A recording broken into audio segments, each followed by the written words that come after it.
quanto agora, mas fala um pouco pra gente, assim, os valores que a gente precisa deixar, né, fixados em relação à nova vida hoje. O que a nova vida acredita como valores fundamentais, né? A nossa missão como igreja, né? Isso ficar fixado para 2024, porque tem muita gente que frequenta as nossas igrejas, que são membros, às vezes estão até contribuindo voluntariamente, né, com os ministérios, estão servindo com a gente, mas às vezes não entenderam, não já ouviram, mas não. Isso não sei se isso é a missão da nossa igreja. Gravar no não coração. sei se isso é o valor de fato da nossa igreja. Compartilha com a gente. Acho que vai ser bom. Então, eu tenho um roteiro que eu gravei e guardo no meu coração, que me dirige, né, até na tomada de decisões, de escolhas, de saber se aquilo está dentro, está alinhado ou não com o que Deus tem para nós como igreja, como denominação, como família da fé, né? Então a gente costuma dizer que nós somos uma igreja que tem Jesus como centro, que ama a Deus e ama as pessoas. Então é isso que a gente quer, essa igreja que nós acreditamos. Algo simples, mas algo muito poderoso. Jesus no centro, amando a Deus, amando as pessoas. A gente tem uma missão, tem um propósito, que é levar as pessoas a um relacionamento cada vez mais profundo com Deus. Não importa a sua história, quanto você se sente profundo ou não no seu relacionamento, na sua intimidade com Deus, nós acreditamos que tem mais de Deus para a sua vida. Amém. Então a gente quer ser um facilitador. Tudo que a gente faz são ferramentas que têm um único objetivo: levar você para mais perto de Jesus. Então o nosso propósito é trazer a realidade dos céus aqui para a terra. Nós não estamos aqui pensando, Deus, volta logo, tira a gente daqui, esse mundo está perdido. Até às vezes a gente quer isso mesmo, porque seria maravilhoso. Jesus volta logo. Mas a gente entende que há uma missão. Sim. O céu é o nosso destino, né? Mas a gente tem uma missão como igreja, que é trazer a realidade dos céus aqui para a terra. Isso só vai ser fruto de crentes de verdade, que tem intimidade, que tem relacionamento, que são maduros na sua fé. Há uma ardente expectativa na criação para que os filhos maduros de Deus se manifestem. Então a gente entende que essa maturidade é fruto de relacionamento, de intimidade com Deus, e é isso que a gente quer fazer. Então a gente tem muitos valores que nos definem, que nos movem, mas eu resumi isso em 5 que eu acho que de alguma forma atendem, né?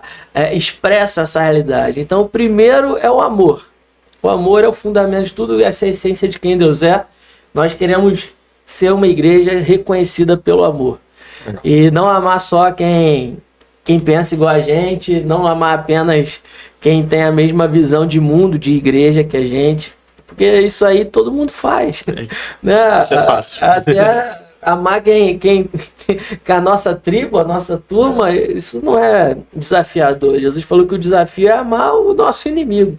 É amar quem nos persegue, é amar quem pensa diferente, é amar quem nos critica, é amar quem nos não entende. Quem torce por outro time. Exatamente. Quem vota no outro candidato. Exato. Quem tem outras convicções. Isso aí. E em geral, hoje a gente quer se afastar dessas pessoas. Mas Jesus fala assim que as pessoas vão saber que vocês são meus. Isso aí. Porque ele se juntava com todo tipo de gente sem se contaminar por eles. E a gente tem a ideia de que não tem como dialogar e conversar, e geralmente a gente constrói esses muros, né? Até falei isso no outro podcast que a gente falou, que a gente vai construindo muros de proteção. E não quer dizer que se eu amo essas pessoas que eu vou ser conivente, que eu vou aceitar tudo que elas fazem, que eu vou concordar com tudo que está sendo dito. Você não sabe do seu posicionamento nem da sua identidade. Exato. Só que minha mãe sempre me ensinou, tem várias maneiras de você dizer uma verdade, você dizer o que você pensa. Sabe, eu posso falar isso com o dedo em rixe, dizendo se é isso ou aquilo e você está errado, ou eu posso simplesmente me posicionar e eu acho que a gente está crescendo nisso. Não vou dizer que a gente já chegou lá não, tá?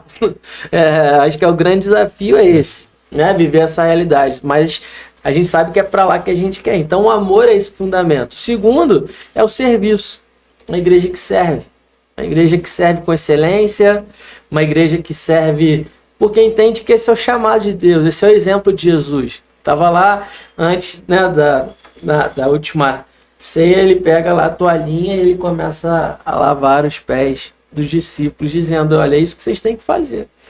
É assim que eu entendo que é o evangelho, é isso que eu entendo que é a vida com Deus. Então, vocês querem ser servidos, vocês querem ocupar os lugares de destaque, vocês querem ter um nome conhecido, deixa eu dizer, é assim que faz.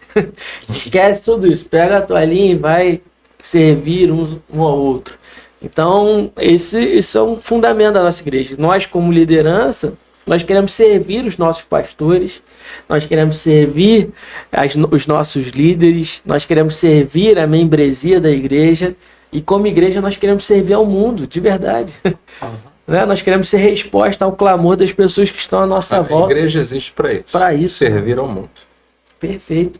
Então a gente quer servir está lá no topo do que a gente está vivendo e sendo como igreja. A gente quer se conectar. Amar, servir, conectar. Por quê? Porque sozinho a gente não pode nada. Nós somos um corpo. Toda a visão de reino que Deus traz, ele fala de algo coletivo. Né? A gente falou aqui dos 5 dons ministeriais como um modelo de governo. Por que é tão interessante o que a gente está vivendo como igreja? Porque eu entendo que quando eu venho aqui em Jacarepaguá, por exemplo, eu recebo coisas que eu não tinha. E quando eu vou no Parque Fluminense, quando eu vou a Maricá, quando eu vou a Bangu, quando eu vou em qualquer uma das nossas igrejas, eu estou aprendendo algo, eu estou recebendo algo que muitas vezes sozinho eu não vou acessar se eu não tiver essas conexões. Então a gente precisa entender que nós somos derrubadores de muros e construtores de pontes, no sentido de que muito mais a gente pode fazer juntos do que sozinhos, né? Então, conexões, e não só dentro da nossa realidade de igreja, de uma igreja Nova Vida, Família da Fé, mas conexões com outras igrejas. Indo em congressos, conferências, outros pastores que a gente tem tido a oportunidade de conhecer, e quando a gente ouve, fala, cara, esses caras estão indo na mesma direção que a gente. Os caras carregam uma porção do que a gente precisa, eles estão trazendo revelações dentro de uma mesma direção e que levam a gente para um nível mais profundo. Então não é a gente estar isolado no nosso mundo, no nosso universo, mas a gente entender que não, tem outras pessoas, tem outros ministérios, tem outras realidades que Deus está fazendo e que somam, que agregam, que levam a gente para um outro nível. Então conexões são importantes. Amar, servir, conectar, curtir, gente. Porque tem que ser leve, amém? Tem que ser alegre, não tem nada melhor do que a gente fazer o que a gente ama com as pessoas que a gente ama de forma divertida, né? De forma simples, senão fica pesado. Se está muito pesado, você está fazendo alguma coisa errada. Quando você está muito pesado, você está carregando sozinho, porque você não tem ninguém perto de você. Fardo. Então, poxa, a gente está aqui, tem que ser divertido, tem que ser produtivo, tem que trazer crescimento, mas a gente tem que sair daqui, tipo assim, cara, foi muito legal. Pô, a gente tava com gente bacana, a gente tava rindo junto, a gente tava celebrando. É isso que eu entendo que é o evangelho, né? Então, às vezes, a gente tá muito sério, muito pesado, e a gente não tá entendendo. Então, tem que curtir, tem que ser divertido, né? Então, amar, servir, conectar, curtir, e tem que compartilhar, irmão. Porque se o que Deus está fazendo na nossa vida é muito bom, a gente tem que levar isso para outras pessoas. Eu não posso morrer comigo, com isso tudo, sabe? Nós